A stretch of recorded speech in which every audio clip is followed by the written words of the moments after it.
Welcome to the Susan Brender Show. It's all about you. Featuring shows on health and wellness, the performing arts, politics, and people who inspire you to be your very best. And now, here's Susan Brender.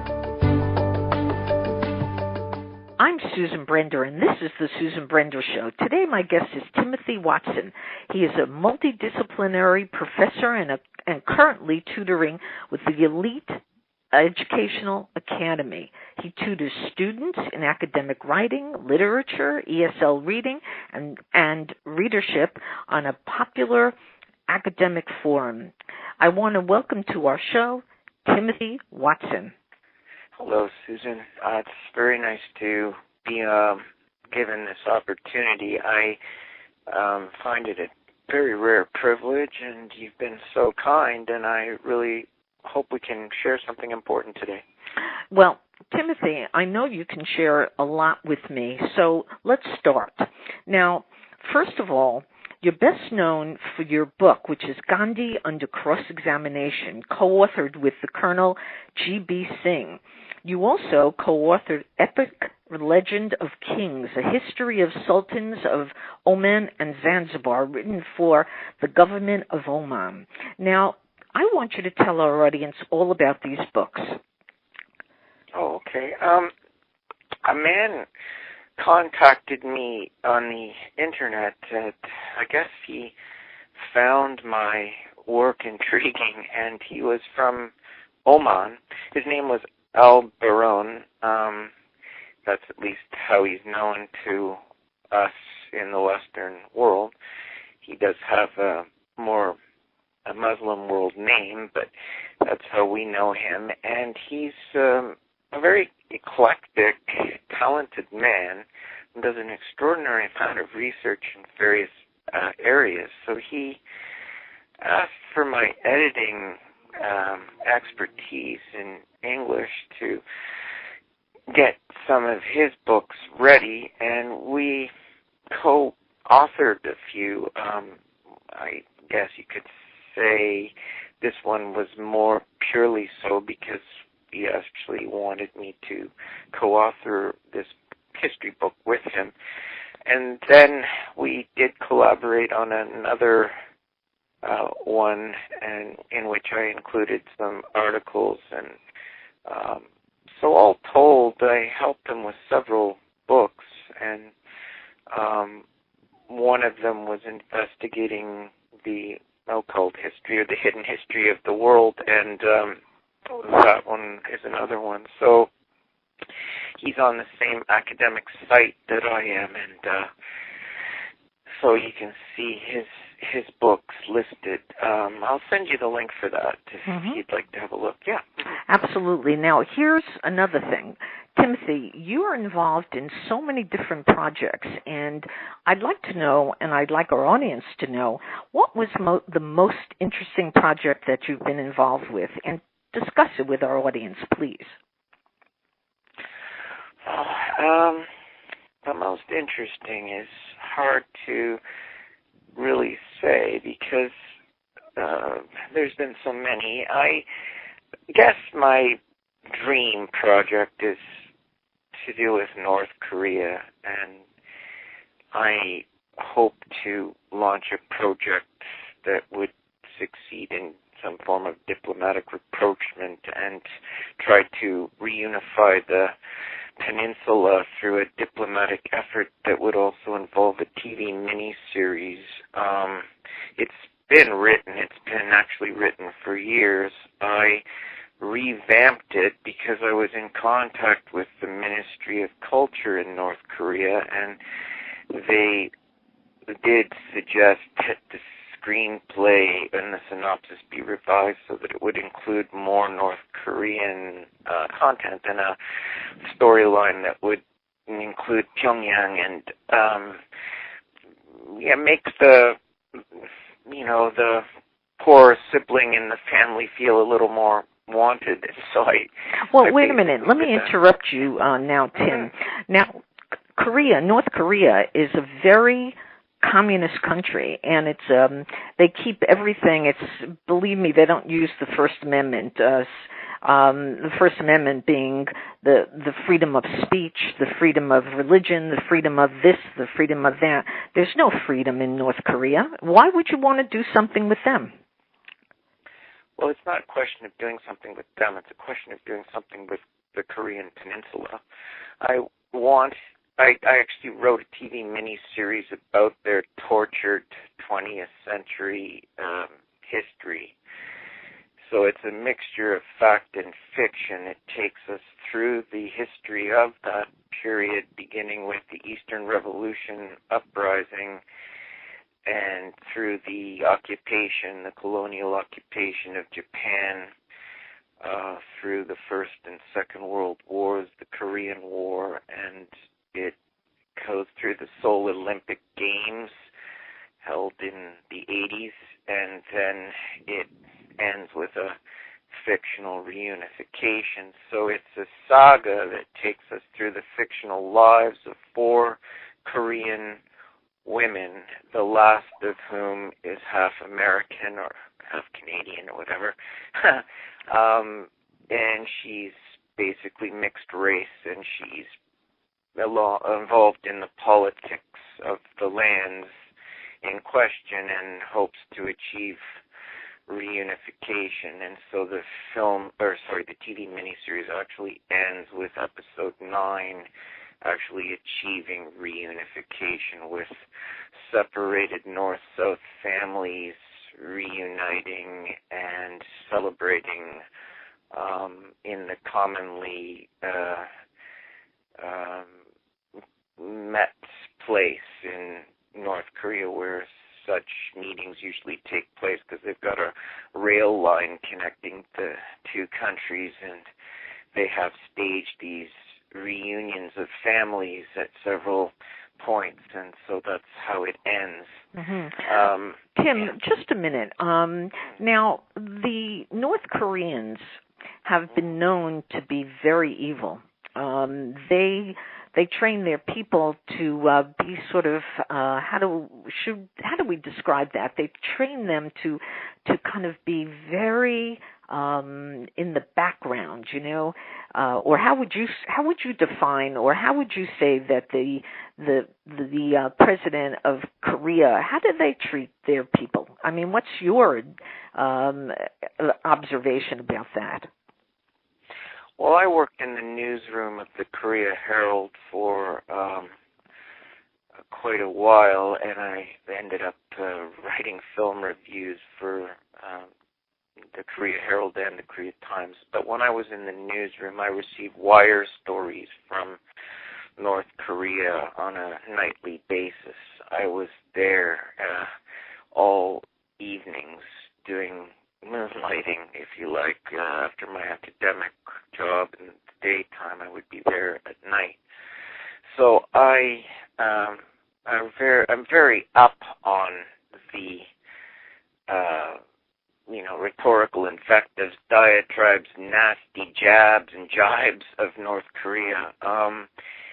A lot of it is just inflammatory to try and provoke foreign aid to basically coerce or to cajole the Western alliance, NATO alliance, and South Korea and neighbors such as China into giving them aid. Mm-hmm. And so it's a lot of blunder busting and frankly hyperbole and bombastic nonsense, most of it. He is a bit of a loose cannon, no doubt. Right. Not a complete madman as he's depicted as. I do not believe that. But I know he's, something of a loose cannon. However. Right. Yeah. Well, now, you think or don't think that we should be afraid of them? Oh, no. There's no doubt that we need to be afraid of them. But there's, cause for concern in terms of what our hand in all this is, because George Herbert Walker Bush was the head or the chief of the CIA, And Sherman Sholnick, an investigative reporter who investigated the Bank for Commerce and Credit International scandal, discovered that it was a CIA front bank. Mm-hmm. And when he looked at the books, like the court documents at the Chicago District Court, mm-hmm. he saw that George Herbert Walker Bush actually had a business partnership with Saddam Hussein, and that they were splitting oil profits from the Pennzoil Oil Company, which is a Bush-owned oil company, to the tune of $250 billion a year over a 10-year period. Wow. So we know that the Bush family and the Bin Laden family were business partners in the Carlyle Group, which is an international equity firm that specializes in aerospace companies and military defense companies, and they actually have an interest in the 10th largest defense contractor in the United States. The Bin Laden family was on the portfolio of the company, and so, of course, were the Bush family. But after the events of September 11th, 2001, the Bin Ladens withdrew their name from the portfolio exactly the day after. How do you know this, Tim? From research. I'm a professor, a scholar. Obviously, I do a tremendous amount of research in various areas. And now you don't know me, and you've never heard my name, and that's because my work is suppressed, and I've been sabotaged many times in my career and have had academic jobs. I actually had a tenured position as a professor in a university in Korea. And, one thing after another, when you speak truths that are unpopular or people don't want to know because it threatens a certain power structure or what have you, you find this is the case. And conspiracy theory is not a theory. I've lived it. So, if people want to say I'm paranoid when I can simply give you life experience examples of what I've been through, then you can say what you wish, but it's a reality. It's not some kind of imagined notion. I've been through this experience. Right. So why have you dedicated your life to the quest for truth? What is that? Why? Why you? Well, I'm a philosopher, and the word philosophy means love of wisdom.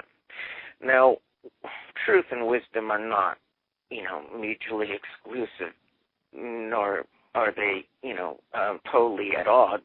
They're just words, right? But I think love of truth is connected to a love of wisdom. I mean, there's some connection there. And certainly I have a passion for the truth, and we can never, get the absolute truth probably or the definitive truth on anything, but there are greater and lesser approximations of the truth. And I just find that if one is engaged in intellectual prostitution, which is to just basically dissemble the truth and to try and present it as fact or truth when it's just patent lies or propaganda or whatever, then that's just unconscionable, and that's not okay. So I'm assuming, just before you finish that, do you believe in truth in the sense of an objective or definitive truth? Well, there are facts, and when presented, those facts are certainly a representation of a truth, yes. So, one needs to present the facts, whether it's historical record, documentation, documentary evidence, physical material evidence, or what have you. Now, people use the word conspiracy theory quite liberally without really understanding what they're talking about. Crime theory is what we all engage in when we're investigating a crime. Even the prosecution and the defense in a legal case are doing just that. They are presenting a theory in court, which they have to try and substantiate through the presentation of evidence. And at the end, they will make a summation argument in which they will try to persuade the judge and jury that they're correct. That means that their premise or their hypothesis has to be shown to be true through the presentation of evidence so that they can persuade judge and jury beyond a reasonable doubt. Now, when you have a crime, It could be perpetrated by one individual, in which case it's just simply a crime, or it could be committed by two or more individuals, which by definition is a conspiracy. So when we're investigating a crime, we have to determine whether it was a crime committed by one or a crime committed by two or more. When it's committed and there's evidence to show that it's been committed by two or more, then you have a conspiracy and an investigation into a criminal conspiracy. Now, I do not believe, and I think you'd have to be naive to believe, that John F. Kennedy was killed and removed from planet Earth by one man.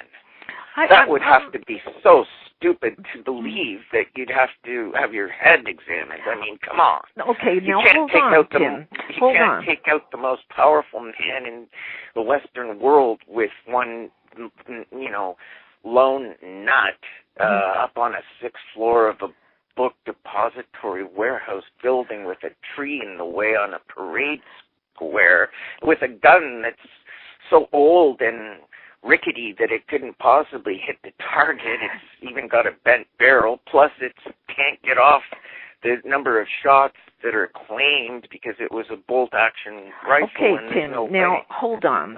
I want to know if, you believe that there were a lot of people involved in the assassination of JFK. Now, how come it's been so many years since that happened and they still haven't gotten a real definitive answer as to who, why, when? What is that about? Because when you orchestrate a coup d'etat through the military complex of the country, you certainly aren't going to let the people know that you've orchestrated a coup d'etat. So it's a cover-up. The Warren Commission itself was a cover-up. And the very people that were involved in the criminal conspiracy were on the Warren Commission, of course. What else would you expect? If you're going to cover up your tracks and your crime and your fingerprints in the crime scene situation, you have to make sure that you're in control of the team. Therefore, it's a cover-up, it's a whitewash, and we've seen so many examples of such things in history. What would you expect? Of course it's a cover-up. Yeah. Now, you have some research material on the assassination of JFK and Abraham Lincoln. What can you share with us on that matter? Well, the fox, you could say, is guarding the hen house because the U.S. Secret Service guards are actually supplied by the Pinkerton Security Company. Now, if you do a little history and research on Alan Pinkerton, you realize that he actually had a felon background. He was basically a criminal that then later went into the security industry. He has as the logo for the Pinkerton Security Company, which was the logo since its inception, the all-seeing eye, which we know from popular culture and Dan Brown, etc., to be a symbol of the Bavarian Illuminati. Now, what you have with the Lincoln assassination is you had a guard that was supposed to be on the mezzanine outside the balcony box of the president, and he was supposed to be standing guard. He was a Pinkerton guard. He was if you would like to put it, employed in the capacity of a Secret Service guard, but he was supplied by the Pinkerton Security Company. Now, the official story of history is that he abandoned his post because he had a problem with alcohol and went off to ply himself with whiskey at a local tavern. Now, that's just not okay. I mean, if you haven't vetted your guards properly, especially when you're supposed to be guarding the most important human being in the land in question, then you have a serious problem with your own security procedures because you have to vet your guards. Now, you wouldn't be taking a newbie off the street to guard the most important man in the country.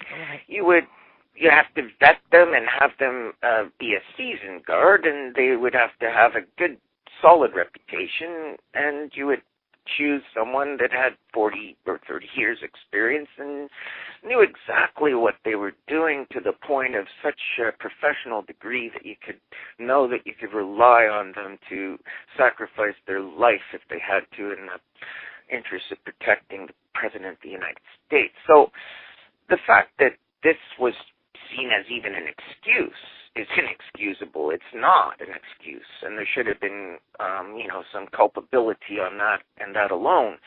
But this is just a cover story. He was basically given stand-down orders and was told to abandon his post, and this is the excuse presented. Yeah, but why would you think, Tim? Why would you think that they would do something like that? I mean, Lincoln was loved by the population for the most part.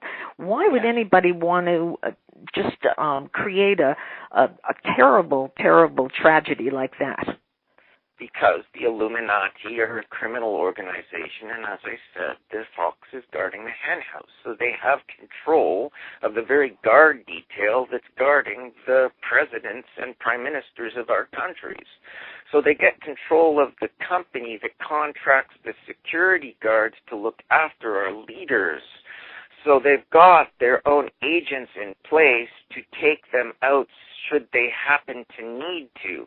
Now, if you look at the fact that Indira Gandhi was killed by one of her own guard detail, and you look at the fact that Rajiv Gandhi was also in a similar boat, and other leaders have been in similar situations around the world where they've been taken out by one of their own guard detail, then you see a common modus operandi that points to the fact that it is seemingly easy for an agent to infiltrate the guard details of our various leaders. Well, what would that easily,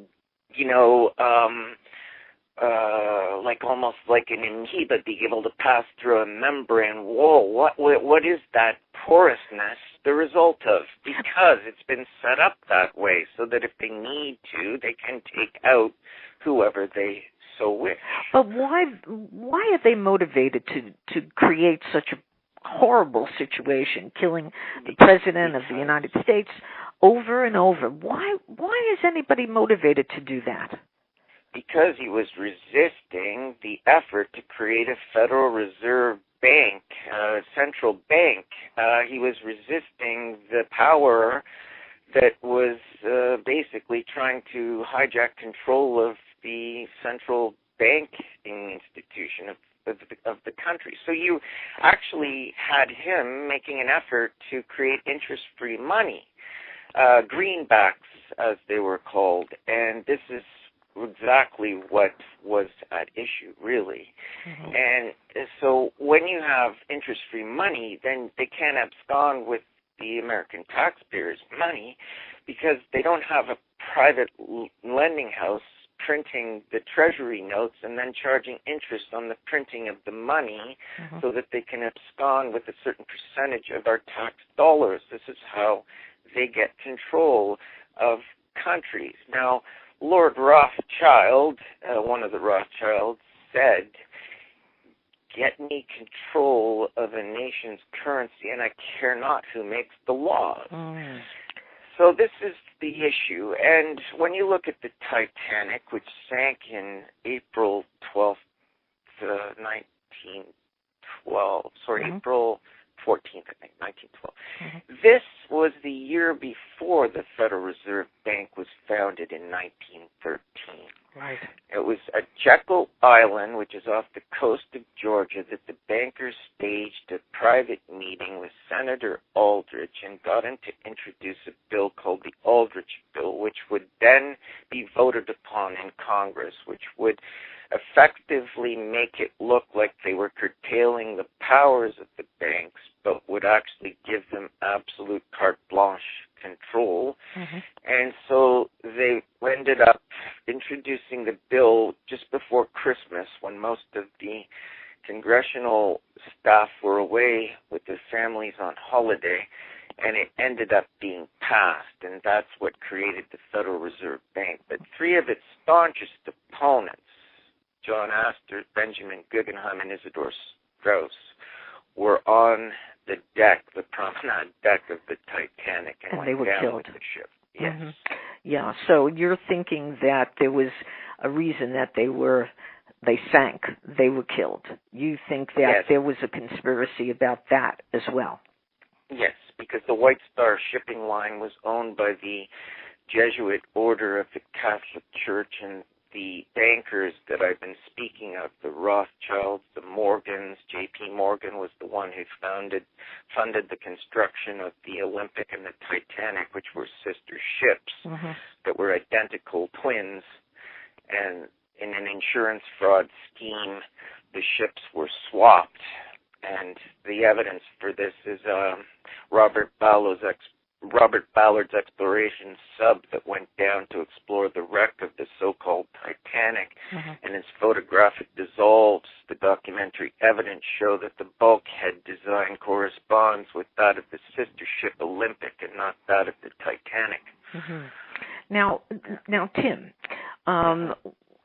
there must be some motivation in your career that you do all this research and that you care so much about getting all this information out. What is the motivation? We need to be set free from a criminal cabal that I believe is Luciferian, satanic if you like, even if it isn't, and even if you don't believe in the devil, as it were. The fact is they do evil. And I don't really care whether you believe in such dark forces or not as a listening audience.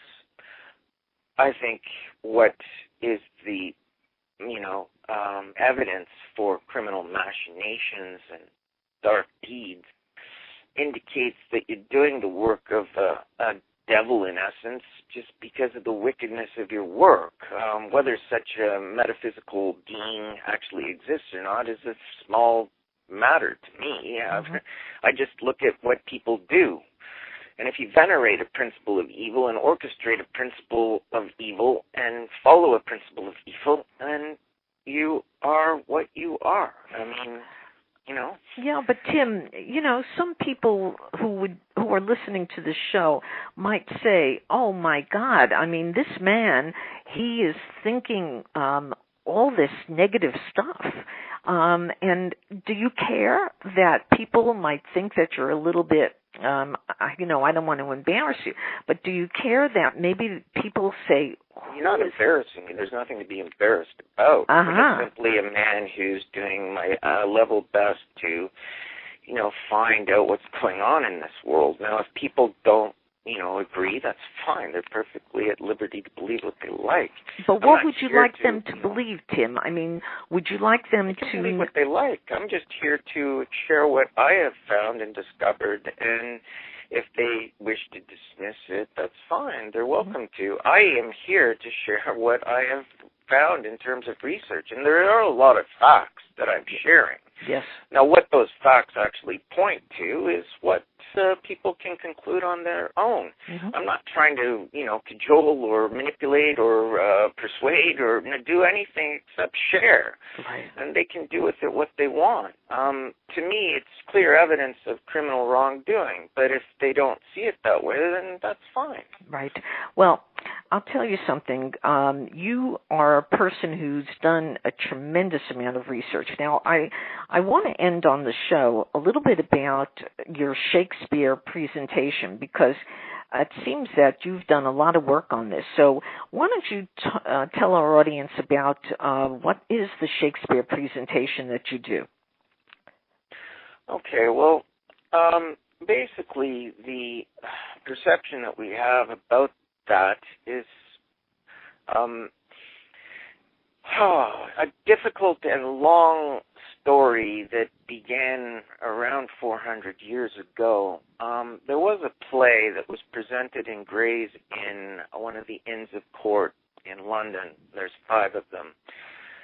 And Gray's Inn was a law school, in essence, and in the dining hall they staged a play called The Comedy of Errors.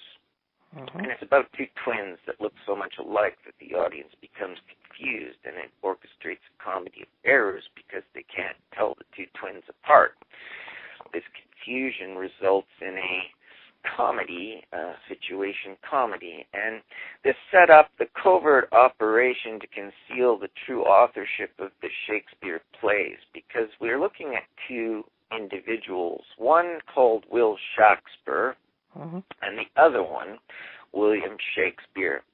Obviously, the similarity in the names creates a certain cognitive dissonance and confusion, and one doesn't quite know which is which. There's a comedy of errors in the misconstrual of the names. Basically, one of them's a pen name. When it appeared on the folio of the sonnet poems, it was hyphenated. William Shake-Spear. Now, why would it be hyphenated? Because Pallas Athena, the patron goddess of the Greek theater, basically the patron goddess of drama, she was known as the spear shaker, because through educating the masses with dramatic arts, she hoped, as a goddess, to chase away the serpents of ignorance and vice. Once you educate people and enlighten them, then they're less inclined towards ignorance, and they're less inclined towards base moral behavior, because they've found correction through enlightenment. Now, when the authors needed a pen name to conceal their true authorship, they did just that. They created a series of pen names, or they wrote anonymously. Now, why? Because Her Majesty's Secret Service had a secret writing ministry called the Honorable Order of the Knights of the Helmet, named after Pallas Athena's helmet of invisibility. When these knights joined the order, their initiation consisted of kissing the helmet, a sort of representation of myth, kissing a helmet, which was meant to represent Pallas Athena's helmet of invisibility. And then they became known as the Invisibles, which meant that they had to write anonymously or under pen names for the purpose of producing propaganda literature on behalf of the British Crown, which would seek the ascendancy of the British nation above all nations, to glorify its past, to glorify its history, to take the stories of kings and to turn them into the stories of gods, to denigrate and to lampoon the foreign court, to make them look lampoonish, ridiculous, misguided, foolish, and they would do this through tragedies and also through comedies. So what I hear you say, Tim, is that there is an analogy between what's going on today and what went on 400 years ago. People loved power, and they still love power, and so maybe the reason that they did this Shakespeare thing is because, again, when you have a lot of strength and people listen to you, it's a way to get power. The same thing with the presidents of the United States. Why would they run for president? And I think it's not about money. It's about power. Would you agree? I do not believe that Donald Trump is running for the purpose of seeking power in and of itself. He's doing what he's doing because he loves his country and wants to do what he can to extricate the country from the very criminal elements of which I've spoken so much on this show. So, not a perfect man by any stretch, but a man of truth who stands by his truth and is courageous and brave enough to speak his truth. I do not see this reflected in the other candidates. I would rather have an honest fool than a sneaky devil. And in Obama and in Clinton, I see sneaky devilry. I do not see honest people. Well, it sounds like you're a conservative, but a lot of people feel... No, I'm not. I'm a liberal. I've always voted liberal in my country. I vote for the person that I see as having the proper merits, the proper, integrity. None of us are perfect, and all of us need correction, but there's a difference between those who are trying to, do some good and trying to do an honest job, and those who are just engaged in opportune opportunism, could we put it that way? Okay. And not really having any interest in pursuing the greater good, the summum bonum, the highest or greatest possible good. The good of the greatest number. Okay, now, Tim, we're just about to end the show, but I want our audience to know some of the things that you're doing. Tell them about your books, where they could get them. Do you have a website? How people, if they want to kind of create a conversation with you, how do they do that? Well, they are welcome to visit the website Shakespeare.com. I shared with you a link to an academic page. It fluctuates in terms of hits, but I've been in the top 1% on that very popular and well-utilized academic site, international site. I guess they could go to Amazon and just simply type in Timothy Spearman. I'm in the process of setting up a film company, and well, it's already set up, actually. I just joined a film company, but we're setting up a book publishing division of that company, so all of my books will eventually be republished through my own book publishing company. So I'm, reinventing the wheel all the time in the hope of getting a smoother running vehicle, if you like, that can get me to where I have to go, because the institutions are not going to do it that I have in my land and what I've seen in other lands. The organizations that I've been involved with aren't going to do it. So I have to do it, and that's been the case since the beginning of my career. When I put on a play at my university and had to produce it, direct it, take the lead role in it, and do it myself, because I got no help and no cooperation from the theater organization that was in charge. Tim, you have to expect that when people like yourself talk about all kinds of conspiracies... No, excuse me. This was a play about William Wordsworth. I mean, it was nothing to do with conspiracy. I never had any interest in politics or conspiracy at all throughout my 20s. It was only after I encountered unfair treatment that I began to look into what was behind it.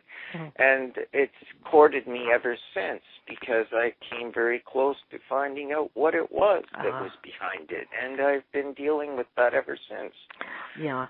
Well, it's been a real pleasure to have you on the show, Tim. You are an amazing person who has so much information, and while people may not agree with you, you are certainly somebody who's done your homework. So thank you so very much for being on the Susan Brender Show. No, thank you for having me.